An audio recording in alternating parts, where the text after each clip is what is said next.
Ahora sí comenzó. Buenos días a todos. Tranquilos nomás con el control, que es muy sencillo porque como son 10 de cada una, pues son poquito lo más esencial. Estábamos viendo, nos quedamos aquí la semana pasada diciendo que, partiendo de la idea que estamos viendo la acumulación inicial, es decir, la que se plasma en la propia demanda, que puede haber dos, ¿no? Lo normal, que es la acumulación simple, que la acumulación simple es cuando pues el propio demandante, la parte demandante pide que el juez se pronuncie sobre todas, y la otra que es la acumulación condicional, cuando no necesariamente tiene que pronunciarse sobre todas. ¿No? Esa es la gran diferencia. Y hemos visto la acumulación cuando en su versión más sencilla, ¿no? Estaría sujeta a las reglas del artículo 85, solo a las reglas del artículo 85, la más sencilla, la básica, digamos, que es más de una pretensión contra el mismo demandado, la misma parte demandada, y en donde el demandante pide que se pronuncie sobre todas las pretensiones. Ahí que se requiere para que proceda, pues es lo que concluimos, ¿no?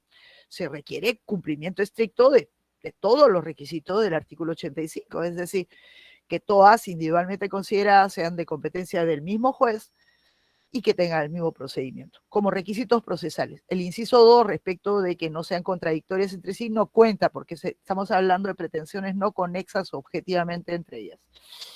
Luego podemos agregarle un dato adicional. Las pretensiones, es más de una pretensión, el demandante pide que se pronuncie sobre todas las pretensiones, van dirigidas todas contra el mismo demandado, pero además existe un vínculo objetivo entre ellas, pues en esos casos es donde deberían funcionar esas, digamos, esas reducciones de requisitos agregados en el 2014 referente a la competencia del juez, cuando la diferencia de competencia es por el nivel de juez de paz versus juez especializado, en donde, pues, si es esto, una sería de competencia de un juez de paz, otra de juez de especializado, si hay conexión entre ellas, pro acumulación, vista esta conexión objetiva, es ahí donde debería ceder y hacerlas acumulables, frente, siempre que la demanda se presente ante el juez,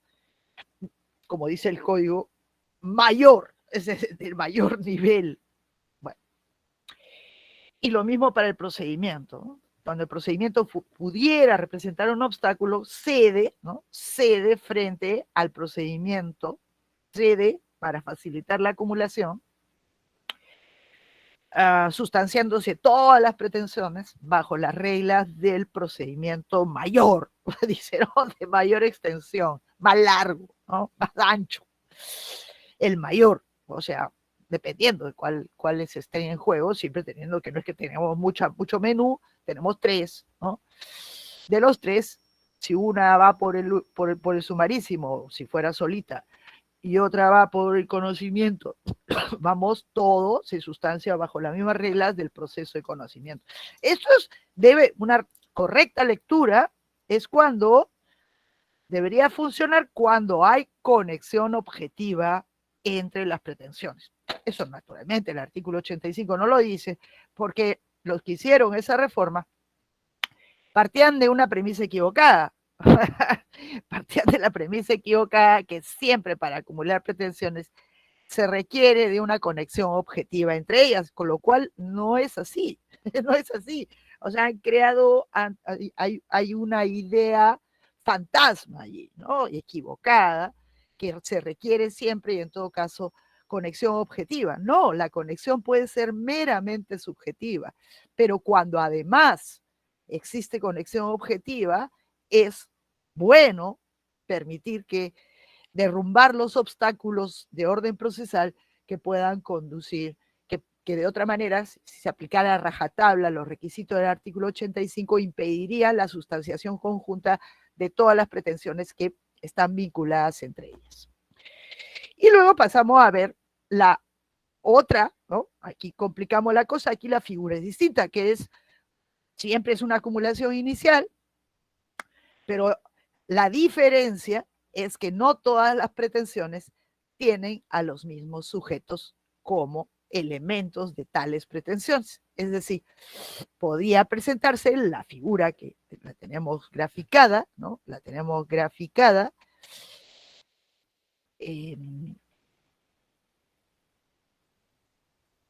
Aquí, ¿no? Presentarse un solo demandante que plantea más de una pretensión, aquí he puesto 3 flechitas, una pretensión de A en la misma demanda, dirigida contra B, o en la misma demanda, otra pretensión dirigida esta vez contra C, y otra pretensión dirigida contra D. O al revés, más de un demandante, pero cada demandante plantea su propia pretensión contra el demandado común, que tienen en eso, es un demandado común, pero cada pretensión tiene a distintos personajes. Tenemos la pretensión, llamémosle 1, entre A, plantada por A contra D, en la misma demanda, que es otro demandante, en la misma demanda, 3 demandantes, que B plantea en esa demanda la pretensión contra D y la pretensión de C en la misma demanda contra D. Esto los italianos, decíamos la semana pasada, lo llaman litisconsorcio facultativo, ¿no? En general, esta figura es llamada por ellos, a nivel legal, litisconsorcio facultativo. ¿Y por qué facultativo? Porque no es necesario, por contraposición al necesario. Es algo de mera oportunidad, decidirá el demandante si plantea todas sus diversas pretensiones contra estos diversos demandados, o más bien iniciará procesos separados contra los diversos demandados. De la misma manera, es una cuestión de decisión, de mera opción, no hay una necesidad de ello que estos nuestros, en este ejemplo, ¿no? De estos 3 demandantes, pues se asocien entre ellos y decidan demandar y plantear su pretensión, sus pretensiones, sus respectivas pretensiones contra el demandado común, o más bien se presente esto que es más raro, ¿no? Que hay más de un demandante y cada demandante plantea su propia pretensión contra diversos demandados. Tenemos 3 demandantes, 3 demandados, pero tenemos 3 pretensiones, cada una con distintos personajes. Ustedes dirán, ¿y cuándo esto sería posible?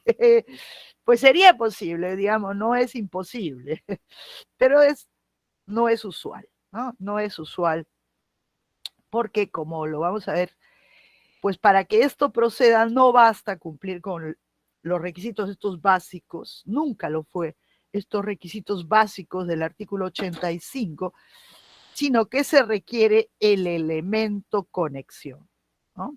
El elemento de conexión objetiva, aquí sí, porque ese es el pegamento entre las pretensiones en este tipo de casos, porque está descartado, ¿no? Está descartado que exista, ¿no? Conexión subjetiva. Aquí los personajes son distintos. Entonces tiene que haber una conexión, algo que las vincule a las diversas pretensiones, que justifique realmente que se planteen en la misma demanda.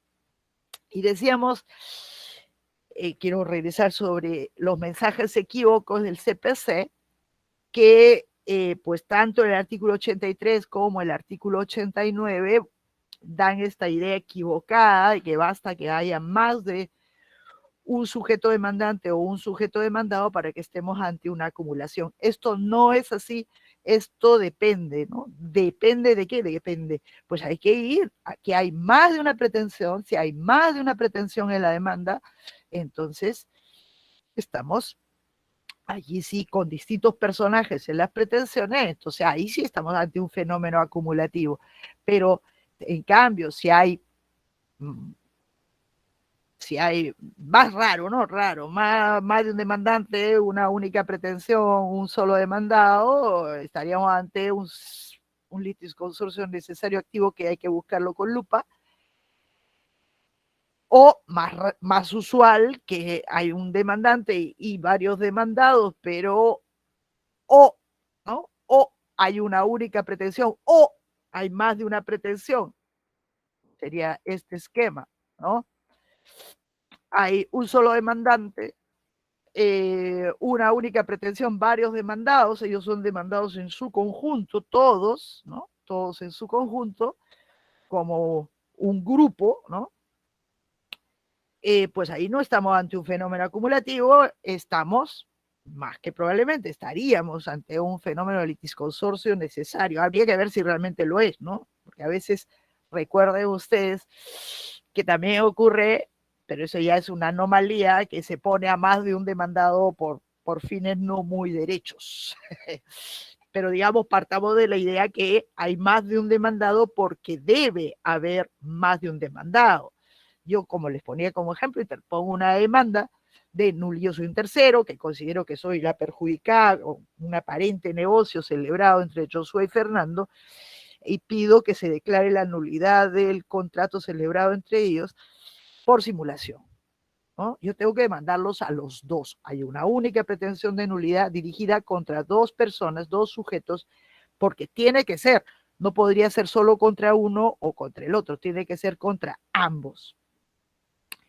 De la misma manera, podría ser, ¿no? Podría ser que yo pretendiera, ¿no? Yo pretendiera algo, pero contra más de una cosa, contra los mismos demandados, ¿no?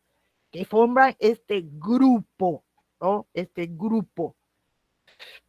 El litisconsorcio necesario, a lo cual nos hemos topado, pues, hablando de la rebeldía, hablando del allanamiento, entre otras, y además hablando también del control inicial de la demanda, hablando de las excepciones, ¿no? Es un tema de legitimación, ¿no? Y por lo general hay un litisconsorcio necesario en el lado demandado. Rara vez existen supuestos de litisconsorcio necesario activo, o sea, del demandante. ¿Por qué? Porque normalmente el ordenamiento ha puesto un parche para facilitar la tutela de las situaciones sustanciales, y en figuras como en la cotitularidad, por ejemplo, en la copropiedad, se habilita a cualquier copropietario a pretender, aunque sea solamente titular de una cuota, ¿no? De una cuota, le habilita para demandar ciertas cosas, ¿no? Demandar la reivindicación del bien, y acción, dice, acciones, interdictos y acciones posesorias, le está habilitando para que Valer, pese a que es titular de una porción ideal, pues pueda plantear su pretensión contra, por el todo, ¿no? Por el todo. Por ejemplo, reivindicar todo el bien del cual solo es copropietario, y lo mismo pasa en el caso de obligaciones subjetivamente complejas, como es el caso de la solidaridad, en donde se habilita, ¿no? En realidad, un coacreedor solidario puede exigirle a su deudor, al deudor común, ¿no? A todos los acreedores solidarios el todo, ¿no? Y esto mismo rige para, ¿no? Para las obligaciones indivisibles, ¿no? Y por tanto es como que expresa una suerte de regla general, ¿no? En el caso de cotitulares de una situación sustancial, no es necesario que todos de consumo demanden, ¿ah? No es necesario. Se habilita a uno de ellos, a los que quieran, para que pueda ejercitar el derecho sobre el todo, ¿no? Sobre el todo. Naturalmente esto no está generalizado, no está dicho, pero hay quienes niegan. Por ejemplo, Juan Montero dice, no existe, ¿no? Así, como él es contundente, ¿no? Litisconsorcio necesario, pasivo, no, activo, no existe, ¿no? Yo no sería tan radical. Digamos que es raro, ¿no? Es bastante raro, porque justamente el ordenamiento habilita, ¿no?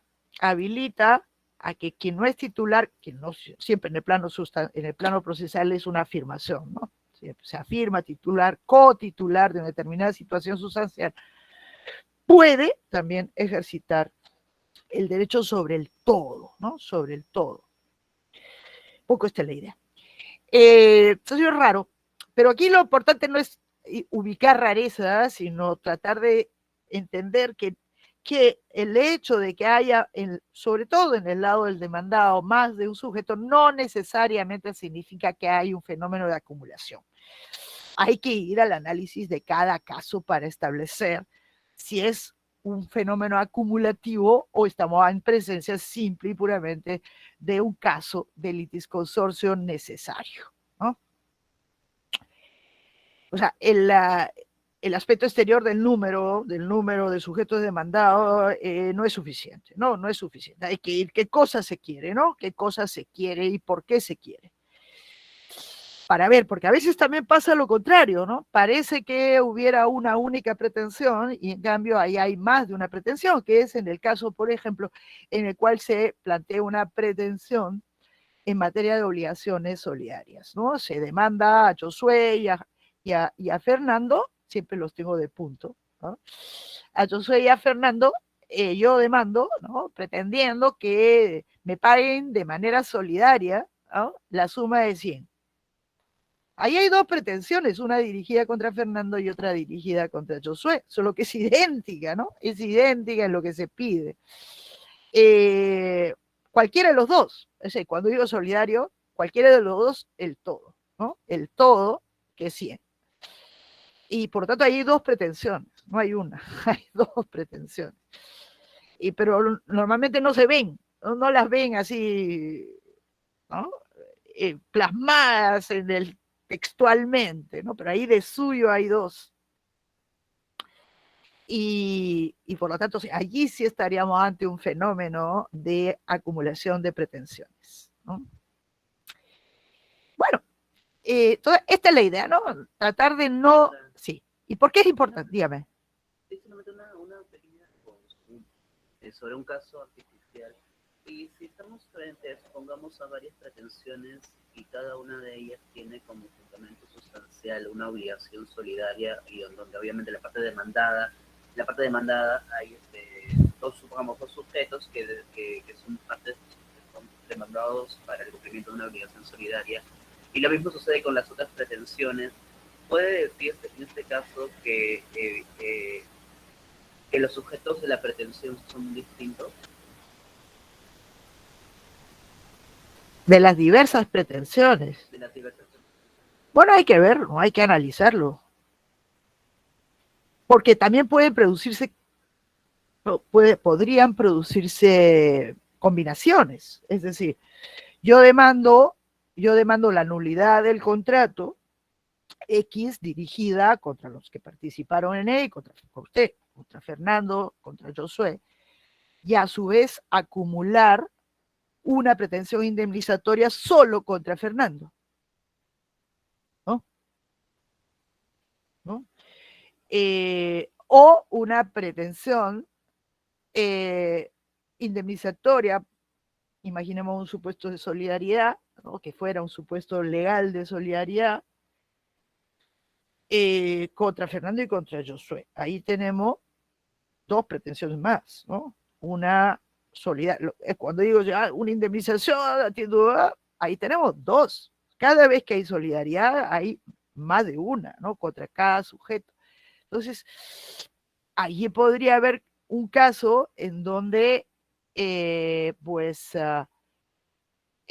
combina la existencia de un litis consorcio necesario con una acumulación de pretensiones.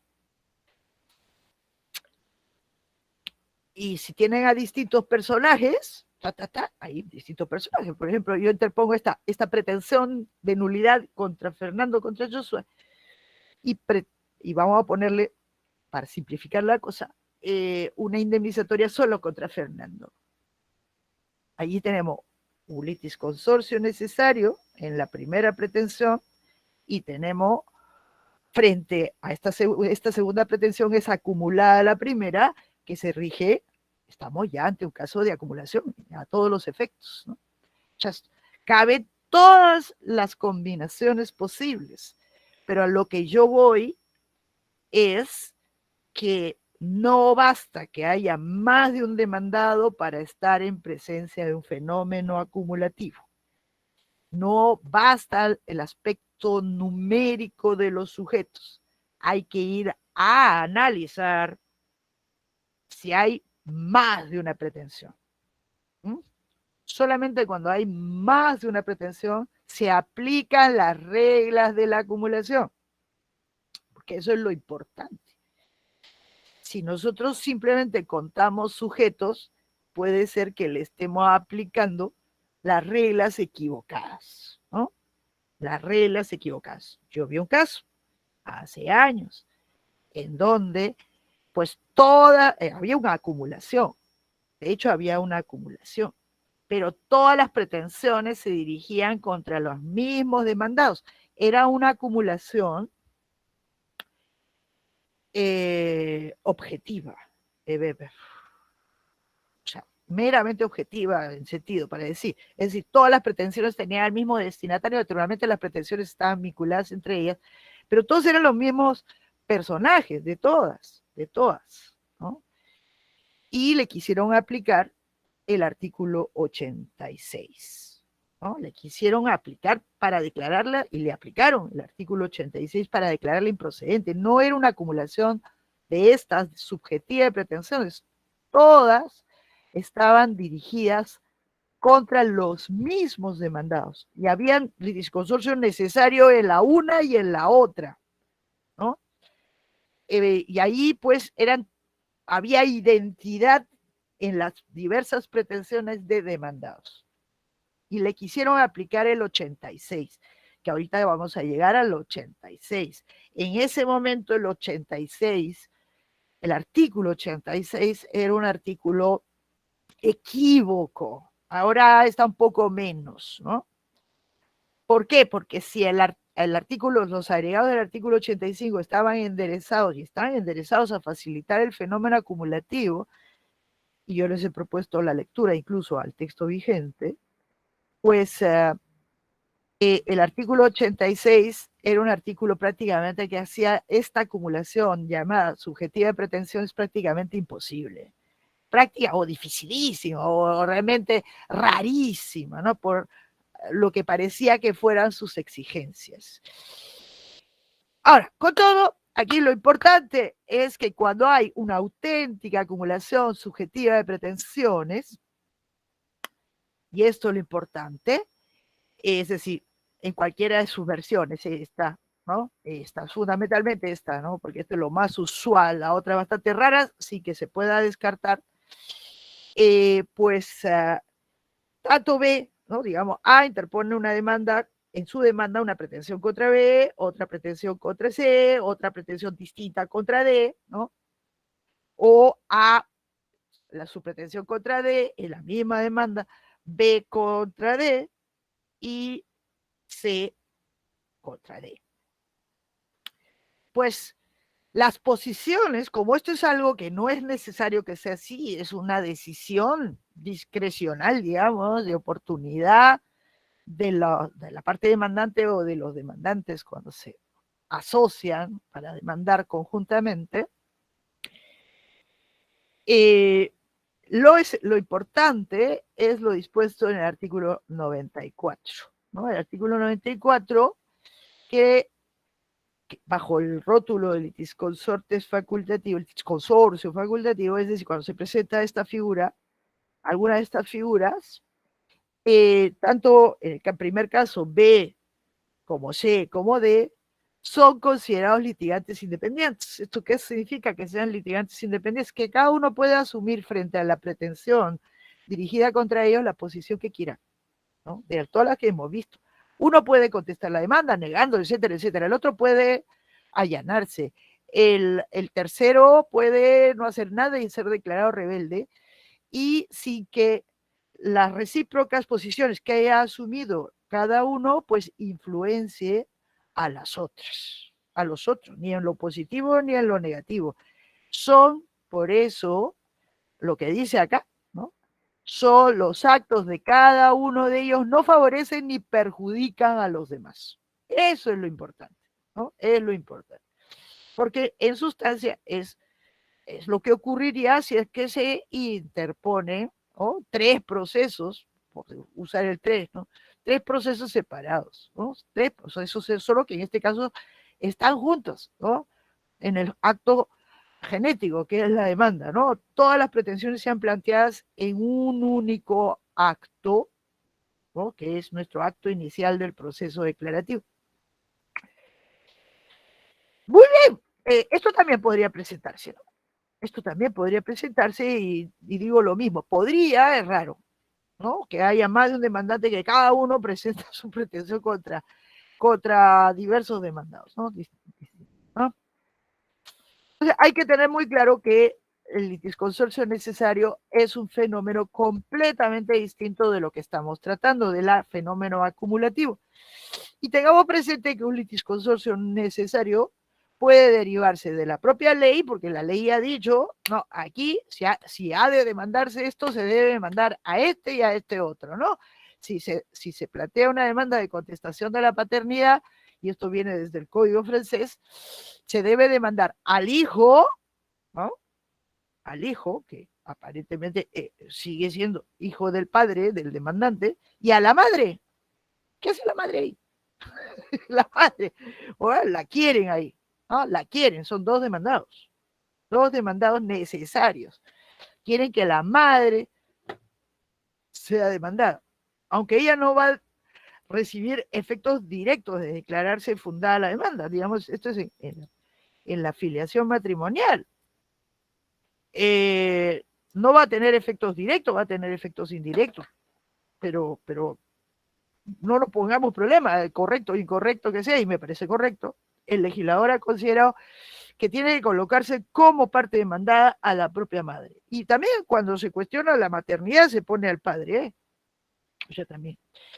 Y así, nosotros podemos buscar a lo largo y ancho del ordenamiento en muchas disposiciones que nos establecen que se debe demandar a este y a este otro dentro del Código Civil o dentro, ¿no?, dentro del propio Código Procesal, como en el caso de las tercerías, que dice que tiene que demandarse a embargante y embargado. En realidad dice demandante, demandado, pero para entendernos es el que pidió y obtuvo un embargo contra quién, y el embargado, que es el sujeto que aparentemente lo está padeciendo, ¿no?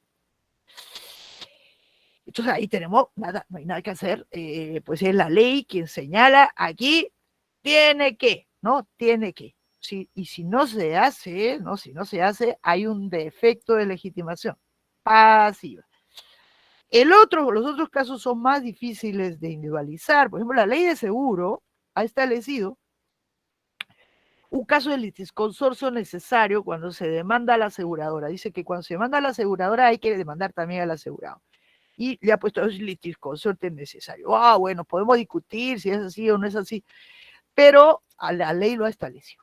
Ah, vale, punto. Ahí hay poco que discutir. Poco hay que discutir. Podemos discutirlo, pero en el concreto hay que realizarlo, porque si no estaríamos ante una legitimación, ¿no?, una legitimación incompleta. O sea, hemos colocado, le falta una pata a la mesa, ¿no? O sea, los sujetos que deben ser colocados en determinados supuestos como demandados son más de uno, ¿no? Más de uno. Luego vienen los otros más difíciles de individualizar, donde reina la incertidumbre total, que son derivados del derecho sustancial en juego, ¿no? Ahí uno tiene que preguntarse, ¿no? Tiene que preguntarse en relación a quienes debe producir sus efectos, como el caso que yo les digo de la nulidad, ¿no?, la nulidad planteada por un tercero o en contratos plurilaterales, ¿no?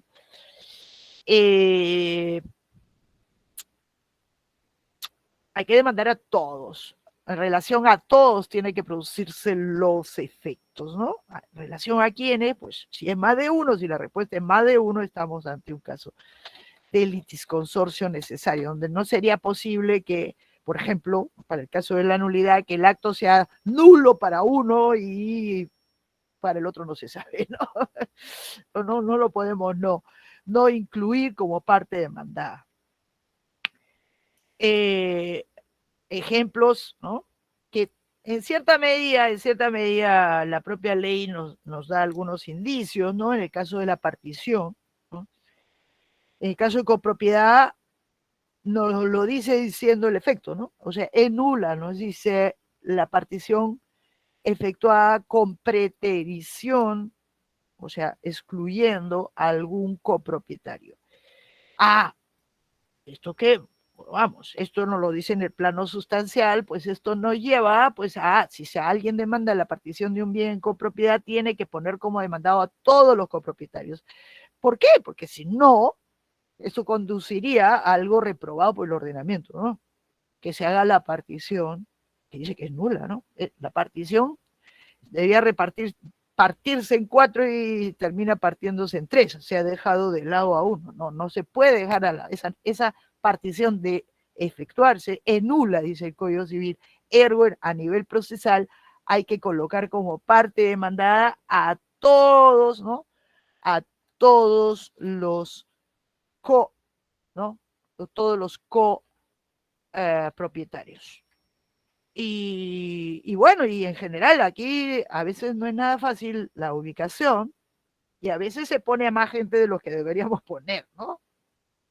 Como parte demandada. Entonces, es un tema muy delicado, ¿no? La individualización, cuando esto no se desprende de la propia ley, si estamos o no estamos ante un caso de litisconsorcio necesario. Y eso es importante para saber si los mandamos llamar, un juez lo manda a llamar conforme al artículo 95 del Código, o más bien la cosa está buena y no hay un problema de legitimación pasiva. O también los casos en donde tenemos a más demandados de aquellos que deberían ser. Pero eso es todo, es un problema per se que escapa a nuestro tema, que escapa, ¿no? Escapa al problema y al tema de la acumulación. Ahí no es un tema de acumulación, es un tema de determinación de la legitimación pasiva, ¿no? Es un fenómeno distinto que nada tiene que ver con la acumulación. La pretensión podría ser una, pero los demandados varios, ¿no? Ahí el tema es, realmente está bien que sean varios, si no son varios, deben ser varios. Esa es la pregunta para saber, y es un tema, repito, ¿no? Repito, que debe ser analizado caso por caso, ¿no? Y de acuerdo al caso, ¿no? De acuerdo al caso. El derecho, la situación sustancial que esté en juego, pero excluyamos que la mera presencia de más de un sujeto en la calidad de parte ya de llano nos manda al régimen de la acumulación de pretensiones. Esto no, y es lo que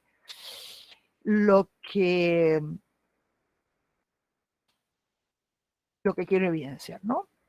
La diferencia. No confundamos qué es lo que nos confunde el CPC con su artículo 83, con su artículo 89, que habla cuando hay más de un demandante o más de un demandado. No, ese no es el criterio. Hay que ver si hay más de una pretensión.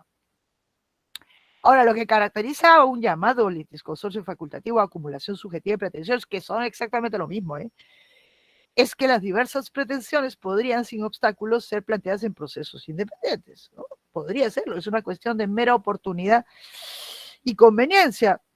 ¿Por qué?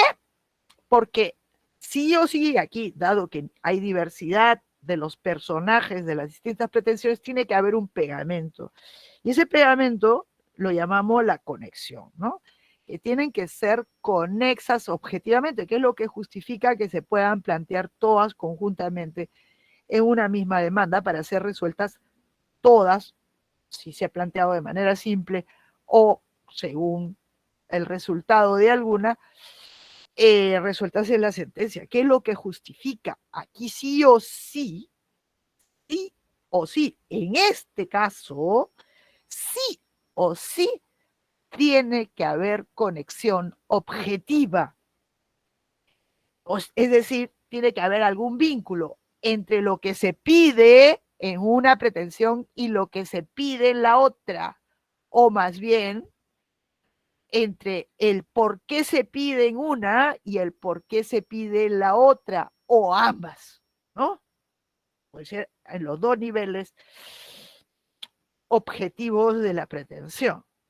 Y esto puede ser, ¿no? a nivel de lo que, según la terminología que hemos planteado hace unas 2 semanas, ¿no? Puede ser la conexión objetiva propia ya en los elementos concretos de las pretensiones, el concreto vínculo entre lo que se pide o en la causa de pedir o en ambas, o puede ser la llamada impropia, ¿no? La llamada por Calamandrei impropia, esta conexión por afinidad entre las pretensiones, que todas las pretensiones que tienen a distintos personajes, pues plantean la misma cuestión jurídica, que con aguda fantasía uno lo puede inferir.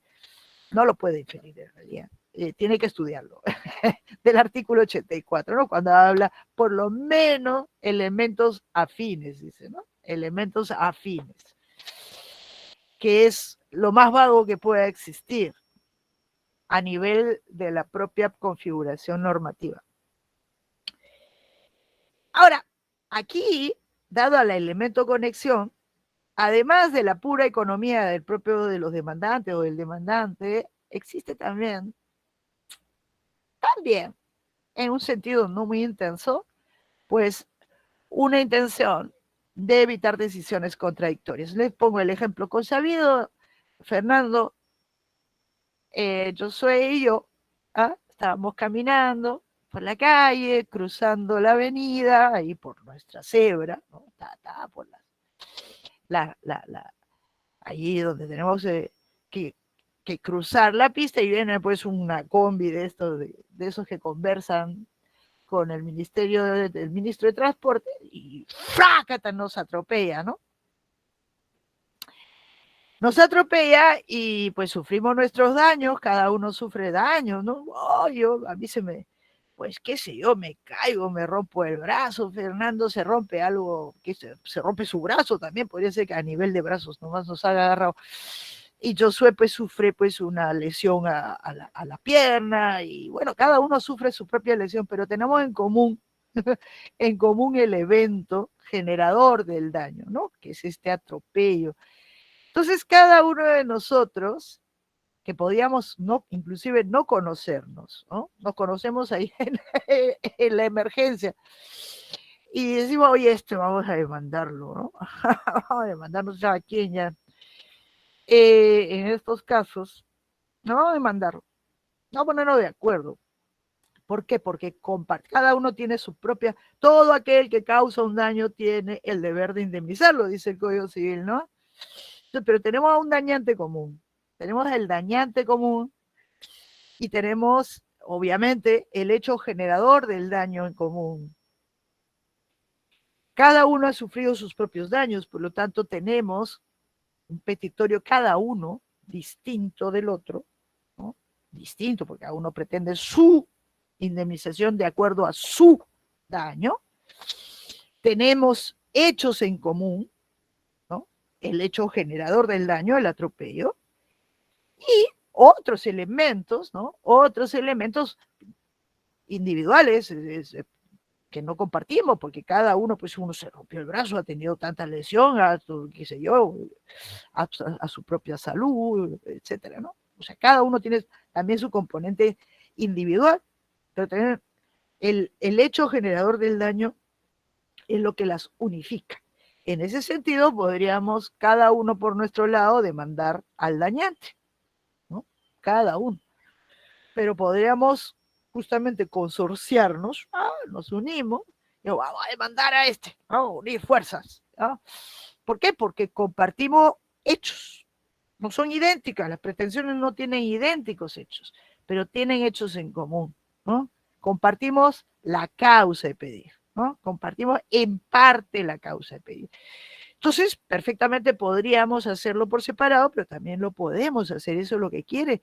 Para eso existen estas figuras, pues que podemos. Y también, de paso, evitamos decisiones contradictorias, porque vamos a compartir una serie de actividades procesales, entre ellas las probatorias, ¿no? Nos vamos a ahorrar el que en cada proceso pues se determine o sea, toda la temática del hecho generador del daño, ¿no? Vamos a compartir pruebas, es decir. y sobre el hecho común. Pero si nos fuéramos por separado, podría presentarse la situación que frente al mismo atropello, ¿no? Mismo hecho, un juez considere que pues hubo una ruptura del nexo causal en uno y en el otro no, y en el otro sí. Entonces, podríamos correr el riesgo que a uno le declare infundada la demanda, a otro le declare infundada la demanda. Y entonces, y se presentaría algo curioso visto objetivamente desde fuera, de que pues curiosamente en el caso de mi demanda fue declarada fundada, en la de Fernando fue declarada infundada, ¿no? Considerando que no se había probado algo que teníamos en común, ¿no? Podría ser, y todo, ¿cómo? ¿Cómo es posible? O que no era imputable el comportamiento dañoso, no respondía porque hay algunas causas, qué sé yo, de un tercero, de cosa que un proceso no se resolvió de distinta manera. Entonces, ahí hay, ¿no? Por visto la vinculación objetiva, pues una conexión, ¿no? Hay un elemento que podría también pues conducir a decisiones contradictorias no deseadas jamás, y por eso un ordenamiento debe ser permisivo, ¿no? Permisivo en en establecer los requisitos para que este fenómeno pueda plasmarse en el concreto. El fenómeno para que proceda una acumulación subjetiva de pretensiones inicial. Muy bien, si esto es así, ¿cuál es el problema? ¿Hay un problema? Pues hubo un problema muy grave, ¿no? Porque el legislador estableció originalmente en el código esta norma, el artículo 86. Esta es la norma que, como les decía al comienzo, hay dos artículos que regulan los requisitos para la acumulación subjetiva. El artículo 85, que es el que solamente vale para cuando el demandado sea siempre el mismo en todas las pretensiones. Y el artículo 86, cuando además, ¿no? Hay más de una pretensión, pero no todas tienen a los mismos personajes. O sea, el artículo 85 vale para todo fenómeno acumulativo, todo, pero es el único que entra en escena cuando todas las pretensiones tengan como destinatario al mismo demandado. En cambio, cuando no todas las pretensiones tengan los mismos personajes, además del artículo 85, se debe aplicar el artículo 86. Esto es lo que hemos dicho. Pero ¿qué pasa? La enrevesada regulación del CPC pues hizo que nuestros operadores prácticos no llegaran a esto. O sea, que nuestros jueces, sobre todo nuestros jueces, pues no entendieran esta figura y leyeran el abstruso texto del artículo 86 de la manera más restrictiva posible y más absurda posible. ¿Cómo nace el artículo 86? Esto nace así, esto sale publicado ya desde el texto original del código, diciendo esto. Artículo 86, esto ya en marzo, ¿no? En marzo del 92, ¿no? En marzo del 92, cuando se publica el CPC, el 4 de marzo, sale con este texto, artículo 86, este texto original, o sea, nació equivocado, ¿no? Atención con la sumida, dice, requisito de la acumulación subjetiva de pretensiones. Esta acumulación subjetiva de pretensiones es lo que estamos hablando. ¿Eh? Y se pone en el párrafo final. Vamos a ver, ¿qué entiende por eso? Se presenta cuando en un proceso se acumulan varias pretensiones de varios demandantes o contra varios demandados. Sigue siendo impreciso, ¿no? Pero ya habla, se acumulan varias, ¿no? O sea, ya hay más de una pretensión. Aquí un poquito más, al menos más clarito, ¿no? Estamos hablando de ellas, ¿ah? Estamos hablando de lo que estamos en nuestro tema. Pero vamos al primer párrafo. Porque el segundo, es el descriptivo. En cambio, el requisito está en el primero, estaba con esta redacción hasta hace unos años, hasta el 2014. Dice, esta acumulación, la subjetiva de pretensiones, Es procedente siempre que las pretensiones, pongan atención a la puntuación. Siempre que las pretensiones provengan de un mismo título, coma, se refieran a un mismo objeto, coma, exista conexidad entre ellas y, coma, además, coma, se cumplan los requisitos del artículo 85. ¿No?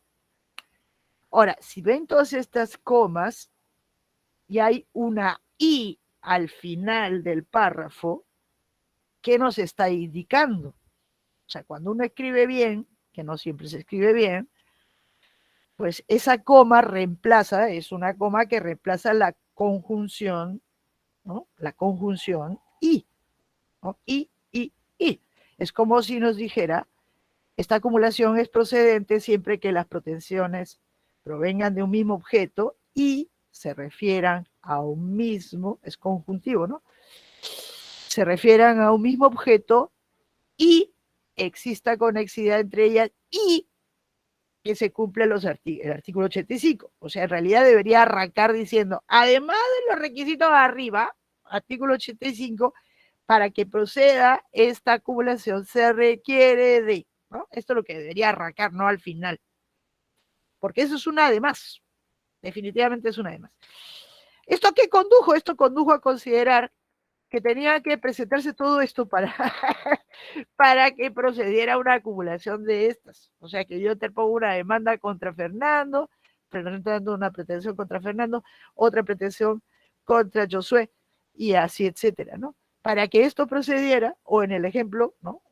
Al revés, dice que hace un ratito de los daños, pues habría requerido todo esto, ¿no? Para que todas las pretensiones provengan del mismo título. La palabra título, ¿qué significa? ¿Qué significa esta palabra? Es la única vez que el código lo habla. Bueno, título aquí está utilizando una terminología que ha copiado de otro lado. Título significa causa. Es sinónimo de causa. En el caso, como es la causa, estamos en el proceso de la causa petendi. O sea, la causa de pedir. Provengan del mismo título, o sea, tengan identidad de título. En nuestro ejemplo, del daño, podría haber identidad de título porque tenemos el mismo hecho generador de la responsabilidad. Se refieren al mismo objeto, pero conjuntamente, o como decían nuestros jueces, copulativamente, copulativamente, se refieren al mismo objeto. O sea, el objeto es en lo que se pide, ¿no? Y bueno, ahí ya comenzaba a hacer agua nuestra demanda, porque cada uno pide lo suyo. Yo pido 1.000.000, el otro pide 100.000, el otro 4.000, bueno, en función de su propio daño, ¿no? Entonces aquí los objetos son distintos, entonces ya, ¿cómo podría ser? Pero no solo, ¿no? Parecía exigir identidad de causa e identidad de objeto, o sea, de petitorio, se refieren al mismo objeto, exista conexión entre ellas. Oiga, la conexión es mucho menos que la identidad, entonces ahí había algo raro, ¿no? Había algo raro, porque lo raro es que se pida identidad de título y de objeto, o sea, de petición y de causa, y luego se diga conexión, porque la conexión puede ser en el objeto o en la causa, y no necesariamente es idéntico, puede ser en parte, ¿no? Puede ser parcialmente compartido, ¿no? O sea, ya había algo que no andaba bien, pero vaya, ¿ustedes creen que los jueces se dieron cuenta? No, para nada, para nada. Y dijeron, no, para que proceda se requiere, se requiere. Todo esto más el artículo 85, porque es el último, y el además, ¿no? Y todo ser de competencia, el mismo límite, ¿no? Que ya vimos ser de competencia, el mismo juez, ya le había procedimental, o sea, contra ese entre sí, todas estas cosas, que es lo de menos, pero lo importante es lo otro, porque estábamos en el absurdo de exigir identidad y conexión. ¿Cómo puede haber identidad y conexión? El, pero en realidad fue un error, ¿no? Producto de un error en la redacción, sede de redacción final del código este código del vigente, porque el proyecto, está clarito, esto es el proyecto, tenía 2 artículos dedicados a lo mismo. Por un lado el artículo 85, por el lado el 87, lo que ya es mucho decir, ¿no? Es mucho decir del estado confusional de quien escribió, ¿no?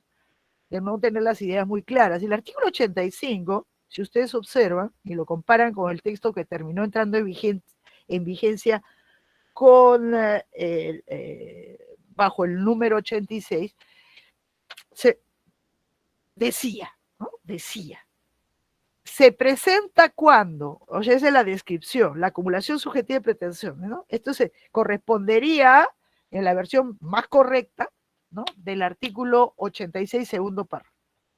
Porque decía, se presenta cuando en una demanda, y eso era correcto, en una demanda se acumulan varias pretensiones de varios demandantes o contra varios demandados, porque el artículo 85 se refería a la acumulación inicial, el del proyecto. Claramente. Naturalmente, en sede de redacción, ya final, incluso le cambiaron eso y por eso dice, esto sigue así, en un proceso. O sea, de la misma manera, esto se corrigió antes de que el código entrara en vigencia, se corrigió entre comillas, ¿no? Mientras que, ¿no? Mientras que en el caso del 85, esto se corrige, entrecomillado, por fe de ratas. En cambio, desde el texto original del código sale promulgado diciendo en un proceso, con lo cual perdemos el horizonte, ¿no? El horizonte. Pero con todo, esto corresponde al segundo párrafo de lo que luego devino el artículo 86. Pero miren el segundo párrafo del artículo 85, que decía acumulación subjetiva de pretensiones, requisitos. O sea, lo primerito era la descripción, se presenta cuando, los segundos requisitos es lo que estaba en el segundo párrafo. Esta acumulación es procedente siempre que provengan de un mismo título, coma, la coma estaba, se refiere a un mismo objeto o, conjunción disyuntiva, exista conexidad entre ellas. O, ¿no? O. Entonces, cuando la O está al final, esas comas, esa comita, esa única coma que había ahí, es disyuntiva, ¿no? Entonces era O, O. Y el artículo 87, miren lo que decía, en la sumillita, requisito de la acumulación subjetiva, en este error conceptual que andaban, pero nos dices, la acumulación subjetiva son los mismos de la acumulación objetiva, pero además debe haber conexidad entre las pretensiones. Además, ¿no? Como diciendo la acumulación objetiva, que era el artículo que en este caso estaba en el artículo 86, no requiere conexión entre las pretensiones, lo cual, pues, bueno, si hubiera quedado, hubiera sido bastante confuso, ¿no? Pero, porque en realidad lo que quería decir debe haber conexidad objetiva entre las pretensiones, ¿no? Que es lo que decía él. Solo que quien escribió esto no tenía la pálida idea de lo que estaba haciendo, ese es todo el tema, ¿no? Se hizo una cosa muy rápida. Lo cierto es que cuando en sede parece de redacción final fusionaron los dos, ¿no? Fusionaron los dos artículos porque se referían a lo mismo y quedó este artículo 86 como lo hemos visto, ¿no? En donde para agregarle ese además del último párrafo del artículo, de la última parte del artículo 87, además debe haber, ¿no? Además, o ese son los mismos, se convirtió en además cumplir con lo que dice el artículo 85, ¿no? Lo cual estaba claro, debo decir. O sea, se requiere, ¿no? Se requiere cuando hay una acumulación subjetiva, pero todo el mismo fenómeno, era exactamente el mismo fenómeno, con dos artículos, lo fusionan y sale el mamotreto ese con todas las comas, y se comieron la O, ¿no? Y en realidad aquí estaba más o menos claro que con esa O, ¿no? Esa O, tenía que haber, o había identidad de objeto, o provenían del mismo título, o había simplemente conexión, ¿no? Conexión, volvamos a ver, dice, ¿no? O exista conexidad. O sea, no necesariamente tienen que ser idénticos, pueden estar simplemente conexos con ellos. O sea, entre, digamos, el objeto es conexo, ¿no? Conexo, no es idéntico eso, conexo. Los hechos son conexos, no son idénticos, o algunos son idénticos, otros no. Y por lo tanto, ¿no? Conexidad entre ellos. Está claro que era disyuntivo, ¿no? No todo conjuntamente. Pero luego, con la insensatez, pues se llegó a estas comas. Entonces cualquiera podía leer que aquí había un error de redacción. Pero parece que nadie se dio cuenta del error de redacción. Y todos, o casi todos, los jueces aplicaban a rajatabla este artículo 86. La última vez que yo lo vi aplicado fue en ocasión de casi una imploración que me manda un muchacho que es de estos muchachos Huerta que organizaba estos seminarios, me imagino que lo sigue organizando. ¿Cómo se llama el grupo, Fernando? De Huerta, Proyure o algo así. No me acuerdo. Huerta, Oscar Huerta. No sé quién, no, Oscar no, es un muchacho, no es un profesor. Él tiene hacía muchos seminarios, organizaba eventos, no me acuerdo quién era. Bueno, él me dice, hoy, este es un caso personal de mi tía. Entonces mi tía, la tía, me escribió, estoy desesperado, no sé qué hacer. Porque presento mi demanda, me la declaran improcedente porque no cumple con el artículo 86. Presento otra demanda, la vuelvo a presentar, me lo siguen declarando improcedente. ¿Qué cosa demandaba esta tía? La tía de Huerta. Pues demandaba, había sido víctima, era una de las víctimas de estas maniobras, de estas maniobras que son estafas, ¿no? En donde pues falsifican poderes y venden bienes inmuebles, ¿no? Sobre todo en esos casos en donde pues tenemos personas ancianas, ¿no? Como es el caso de mi casa, que mi casa no se ha movido, no tiene más movimiento a nivel registral que la declaración de sucesión intestada de mi padre, que es del año 86. ¿No? Y después de eso no hay ningún movimiento en la partida registral. Y como esto hay muchísimos casos, y esto probablemente teniendo a gente adentro de registros, entonces ha habido y hay, Orellana está por eso procesado, y toda la gente de registros y de la superintendencia de registros públicos, los que están siendo procesados, es por casos como esos, en donde pues se falsifican poderes o se usa otras maniobras, pero digamos, casi era una marca de fábrica, esto, un procedimiento, ¿no? Estandarizado de fabricar poderes, de falsificar poderes, ya sea de personas jurídicas, ¿no? Entonces, ¿por qué a un cierto punto ustedes se preguntarán, por qué es tan difícil legalizar una apertura de libro? ¿No? Ir donde un notario, porque un notario uno lo mira, digamos, si yo voy y quiero abrir un libro, me dice, preséntame el otro de que se ha acabado, ¿no? U hojas sueltas. ¿Por qué? Porque en esta maniobra, cuando es personas jurídicas, por ejemplo, estas urbanizaciones que se quedaron, ¿no? Que se quedaron muchas, ¿no? Se hicieron urbanizaciones, se independizaron los lotes, se vendieron los lotes, pero muchos se quedaron a nombre de la constructora. No llegó a otorgarse la escritura pública, muchísimos casos. Entonces ya aparece, digamos, la constructora no sé cuánto como titular de estos bienes, cuando de suyo lo han vendido, ¿no? Pero no se ha perfeccionado, o sea, no se elevó a escritura pública, no se inscribió al adquiriente de las diversas unidades inmobiliarias ya independizadas. Entonces, hay mucho en Lima, en el Perú en general, ¿no? Entonces están estos, pues, que quieren, es una maniobra, le llaman mafias, ¿no? Son organizaciones auténticamente criminales, ¿no? Para apropiarse de estos bienes en desmedro de las personas realmente adquirentes. Y entonces, pues, ¿qué hace? no sé si tengo que hablar en pasado, ¿ah? No sé si tengo que hablar, yo quisiera hablar en pasado, pero creo que todavía se hace. Pues se tomaron algunas medidas correctivas a nivel notarial, pero siempre habrá un notario dispuesto en algún lugar del Perú. Entonces iban con una denuncia policial de pérdida del libro de la constructora y con esa denuncia policial pues se iba con un nuevo libro a un notario para que legalizara la apertura del nuevo libro y el notario abría el nuevo libro y ese nuevo libro de directorio, ¿no? De acuerdo de directorio, pues ahí ponía el otorgamiento de poderes. ¿No? Todo falso, todo falso. Ese otorgamiento de poderes se levantaba el acta falsa, un acta falsa, se inscribía en el registro de sociedades y en base a ello empezaba a vender estos bienes. ¿No?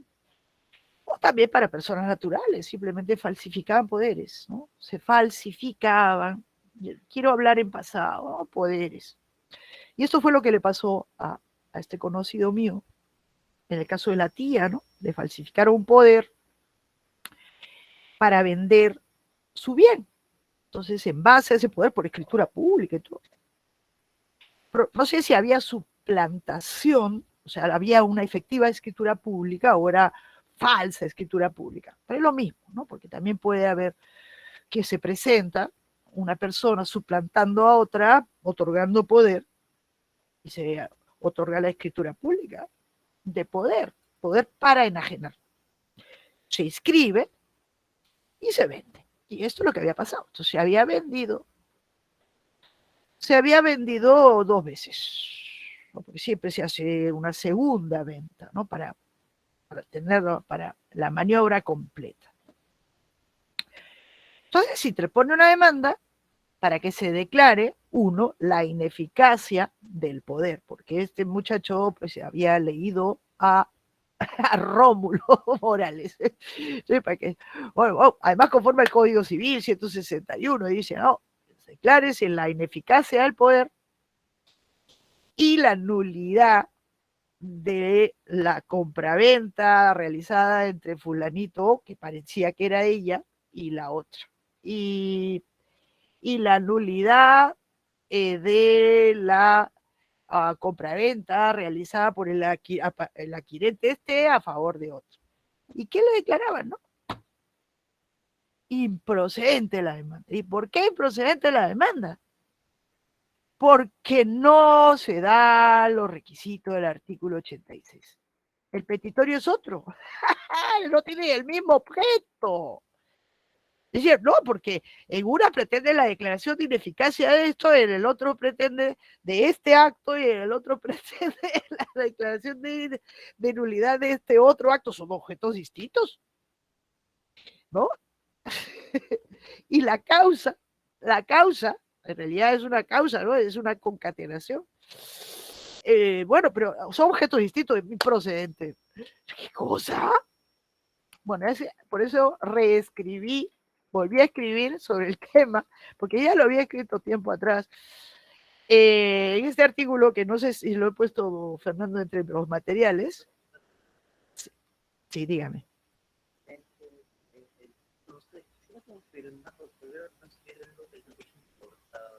Yo lo escucho entrecortado, ¿ah? Sí, no sé si todos estos chicos también me estaban escribiendo que ustedes están entrecortadas y yo desde saber que tanta gente de personas aquí. A ver, ¿me escuchan entrecortado? Hace un momento, pero ahorita ¿cómo me escuchan? Porque no me dice nada. No me dice nada, porque a veces me dice, ay, su internet es inestable. ¿Eh? Pero yo sí, a usted lo escucho. Suena entrecortado, se escucha bien. Ah, vamos a ver después la grabación.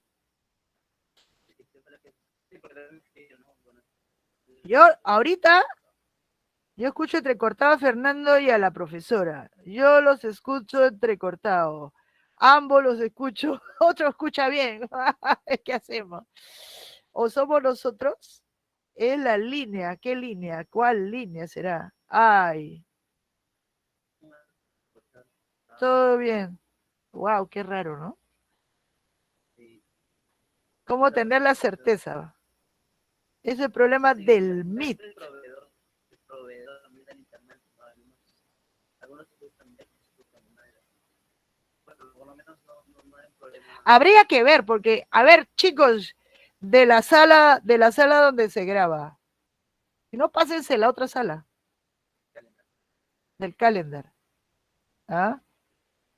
Porque en la otra no tengo imagen, no tengo imagen, Sí, tampoco la veo en la otra. ajá. Pásense, porque está vacía. Y, y bueno, vamos, sigamos. A ver, ¿se escucha bien ahora, Fernando, mejor o no? Sí, escuché recortado, pero lo importante es que ahí Pero, está ¿usted el me escucha entrecortado en los dos? a ver, no, es que, a ver,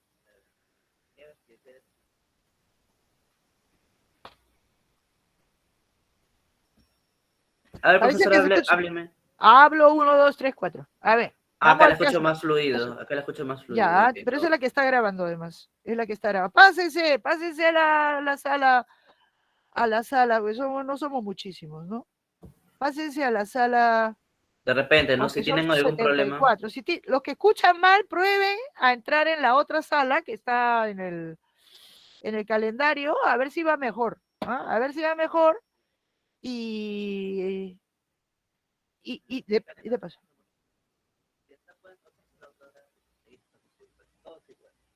Está todo idéntico. ¿Ok? Además ahí me estoy viendo. Parece que es la sala del Meet, la sala del Classroom. Vamos a ver. A ver, vamos a ver. Me avisan cualquier cosa, ¿eh? Me avisan cualquier cosa. Entonces, ¿cómo?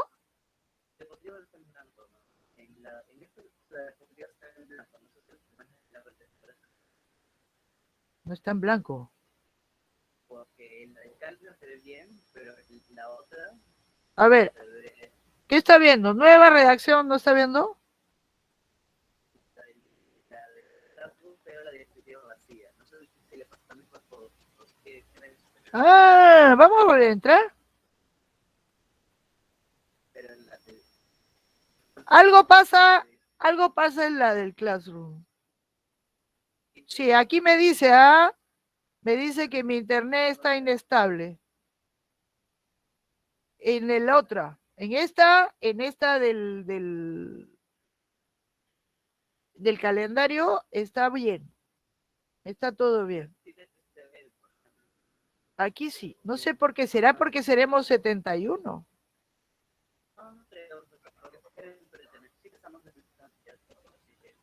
Bueno, esto sigue grabando, ¿eh? Váyanse, entren a la sala, si salir de la otra, ¿eh?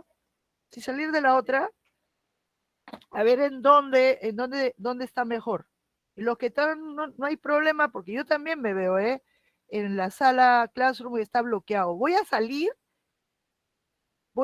yo, ¿ya? No, solo abandonar voy a poner. Solo abandonar y me voy a volver a unir, ¿ya?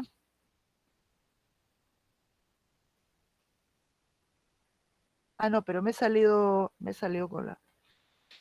Tengo que hacerlo por este lado. Esto. ¿va a salir por los dos? ¿Por las dos salas va a salir? No, un momento, tengo que hacerlo por acá. Solo abandonar la llamada. Ya, voy a volver a unirme. Pero está corriendo la grabación en esto, ¿ah?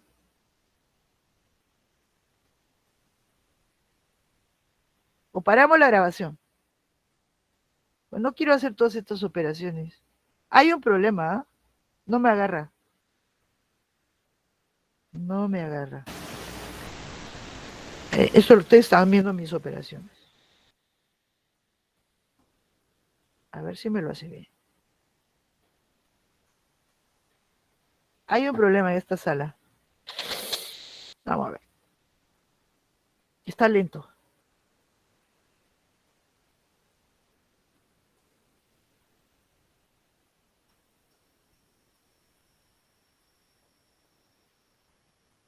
Está rarísimo. Rarísimo.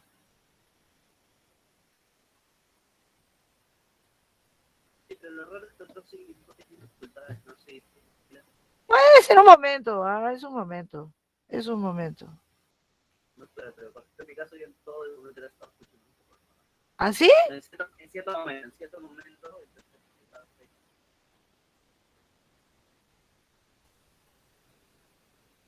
Y ahora debería verse. Ahora debería verse. internet, yo no puedo confiar en internet. Ya, me confirman, en los dos lados. Algunos se han ido, pero me estoy viendo y está Sí. la diapositiva. En la del calendar sí ¿Sí se se ve. ve? En la del calendar sí En se los ve. dos, en los dos, en los dos, en los dos. En los dos se oye y se ve y se oye, ¿no es cierto? Normal. Ok, bueno, sigamos adelante. Tenemos esta pausa, vamos, esta pausa. Ya, sí. Ok, es entrar y salir de vez en cuando, vale, ¿eh? Entonces, les contaba el caso de Huerta, ¿no? De la tía de Huerta, le declararon improcedente en aplicación del perverso artículo 86. Y sí,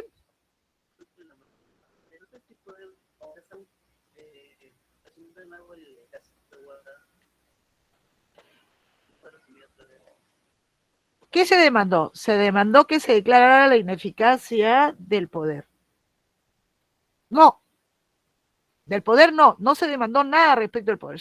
La ineficacia del primer acto de disposición y la nulidad de los subsiguientes. ¿Ya? Era una compraventa hecha en base a un poder falso. ¿Se entiende ahí, Fernando? Ya, ese era el caso.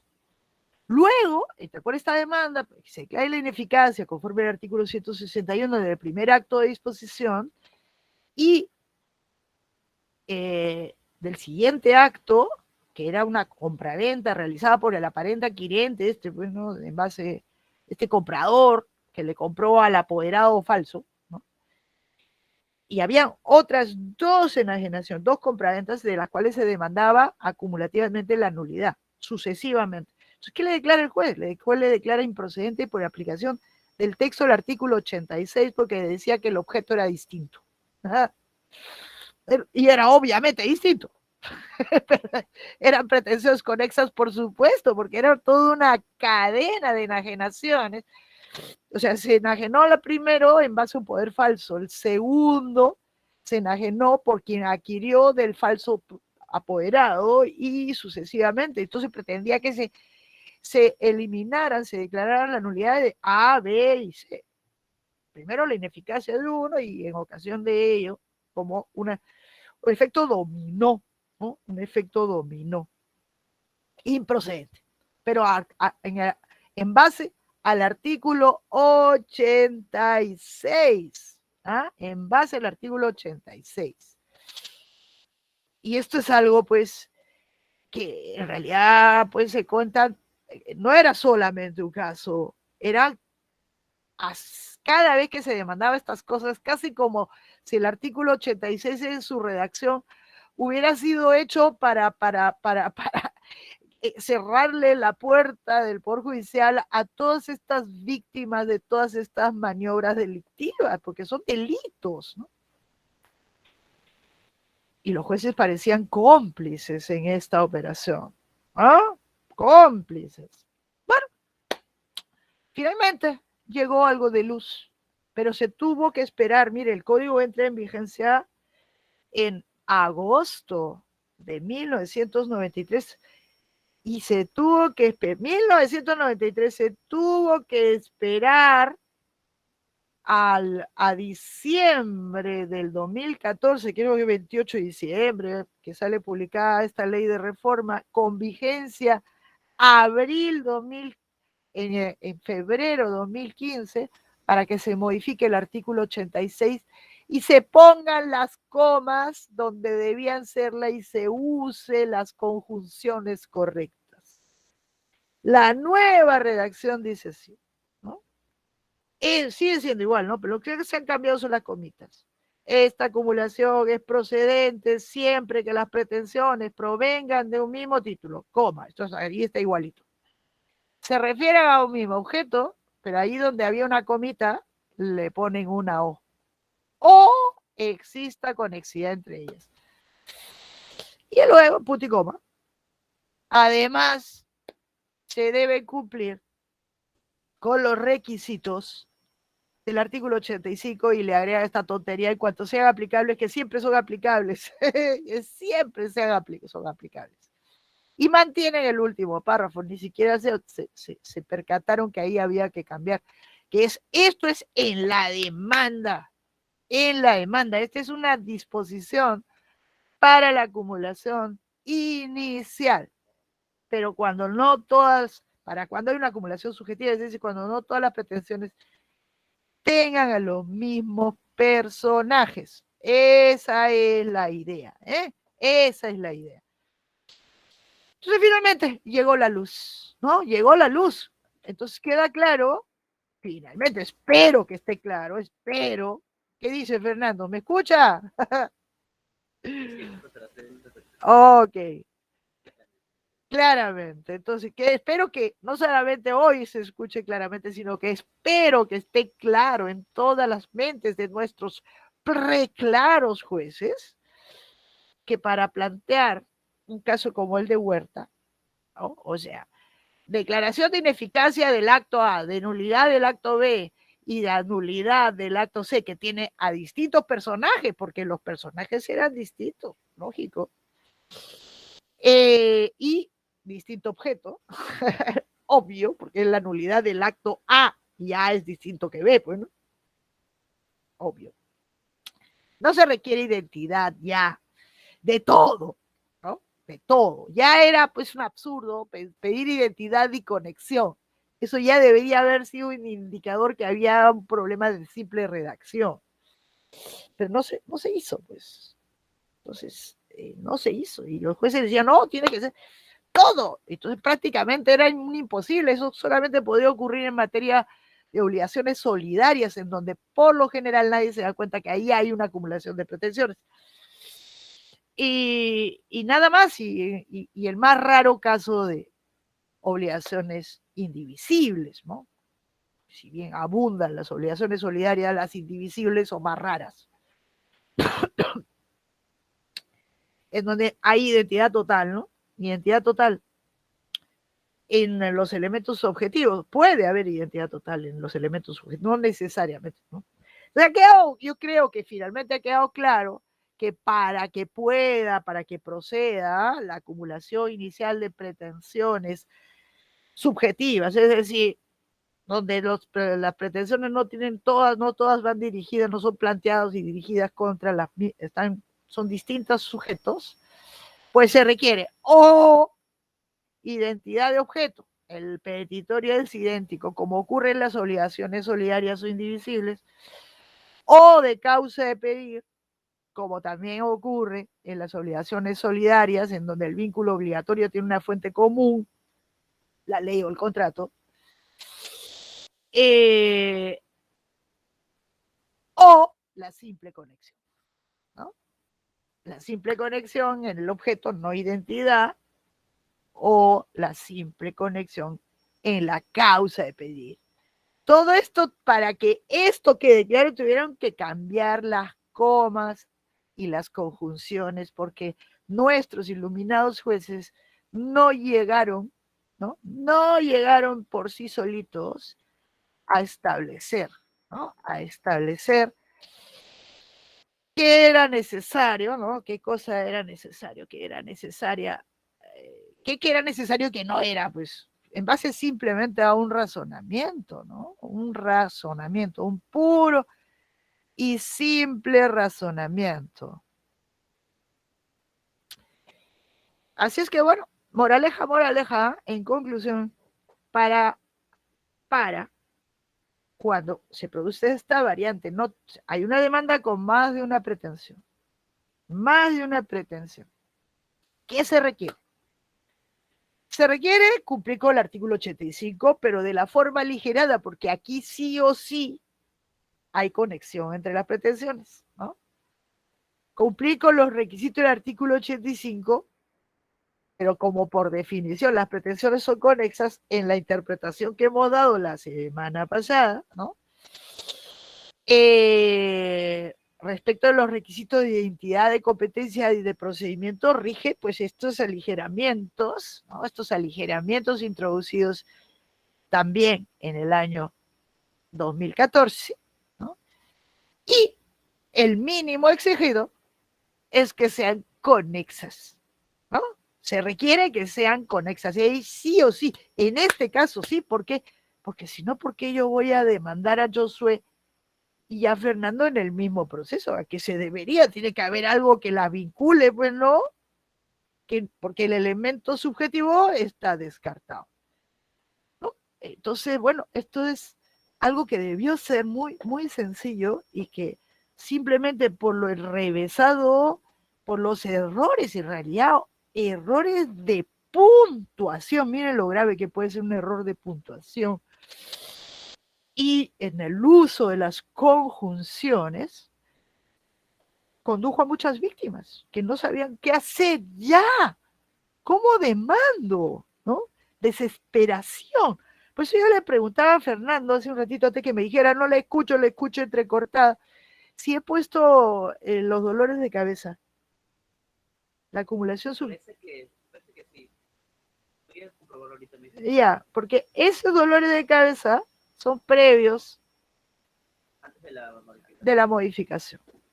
Y fue ocasionado, justamente dije, lo voy a reiterar, porque yo ya había escrito sobre eso, pero, y yo después me eché a dormir tranquila, pero me eché a dormir tranquila y no me di cuenta que uno cree, pues, que a uno la leen, que me leen, que es una ilusión. Ah, ya puse sobre el tapete, ya revelé que el proyecto le decía esto, que es un problema solo de redacción, nada más. Ya hice mi contributo. Ya se acabaron los equívocos. ¿Qué se acabaron? No se habían acabado en absoluto. Entonces, cuando, número uno, el campanazo de alerta me lo dio una sentencia del TCE en el caso de los 300 pobladores de Puerto Nuevo, que interponen 300 pobladores, cada uno su propia pretensión contra Corminsa y contra ENAPU, ¿no? ENAPU, de la de los puertos. Una pretendiendo ser indemnizados por el daño, cada uno por su propia indemnización, que todos le ponen $50,000, pero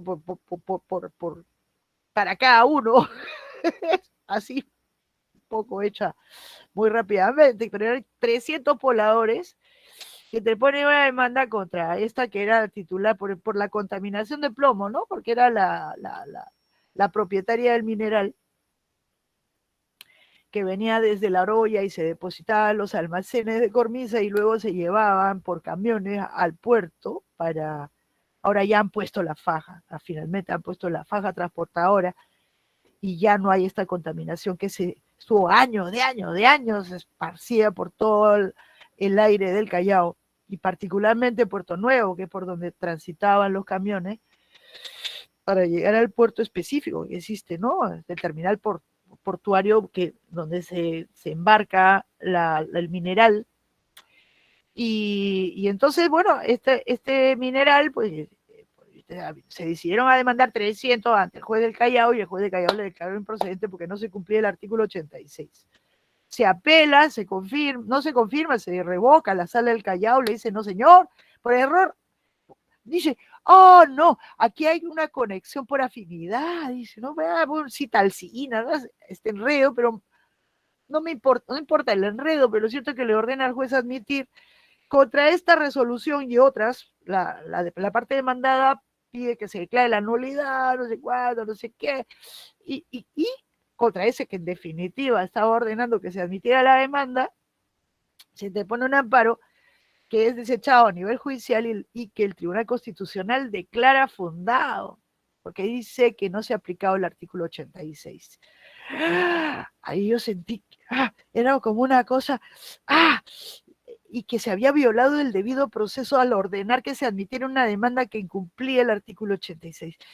sentí, sentí una desazón, no tienen idea, no tienen idea, porque esta resolución no solamente estaba diciendo que para que procediera tenía que, porque le faltaba, obviamente, dice, el juez sabe por qué declaró improcedente, porque dice que conforme a los certificados de sangre, cada demandante tiene un distinto nivel de plomo en sangre.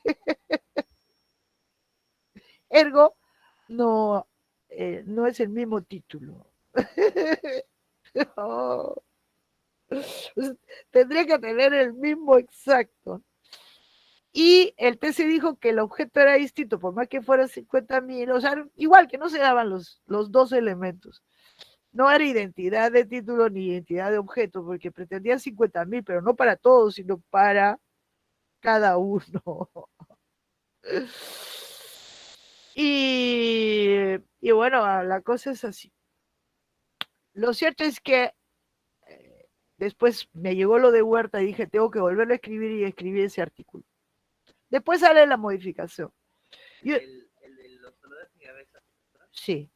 Lo acabo de subir, no estaba. No estaba. Bien, no, porque es un poco para que vean el excursus. Ahí lo repetí, esto que les he dicho a ustedes. Lo volví a repetir, porque ya lo tenía escrito, pero estaba refundido, pues en un diálogo con la jurisprudencia, y estaba en mis problemas, ¿no? Estaba en mis problemas, pero no significa nada, o sea, yo puedo escribir, es una voz solitaria ahí que frente al texto malinterpretado por los jueces del modo más cómodo posible para que no pase una demanda. De hecho, imagínense ese juez que ve que le llega una demanda de 300 pobladores, como recibir de golpe 300 demandas. 300 demandas, porque cada uno tiene sus propios elementos, ¿no? Entonces, un poquito que se entiende, pero eso ya no debería ser posible a partir de la reforma operada y por lo tanto se requiere simple conexión. El mínimo exigido es conexión en el objeto, conexión en la causa. Es el mínimo exigido para que proceda esta acumulación. Y además, lo sensato y lo que todos los ordenamientos sensatos exigen, que es lo que han visto que establece la Ley de Enjuiciamiento Civil Española, que dice tiene que ser conexas, ¿no? Por el título o causa de pedir, y es lo mismo que dice el Código Italiano bajo la fórmula del litisconsorcio facultativo, ¿no? Es o una u otra, conexas en una dimensión, en la dimensión del objeto o en la dimensión de la causa, ¿no? Y ahí paramos, ¿no es cierto, Fernando? Parecemos 15 minutitos, porque después voy a tener, aunque sea un ratito, para hacer la acumulación condicional, ¿no? Y luego pues viene su control. 25 minutos, media hora para hacer. Vamos a parar la grabación.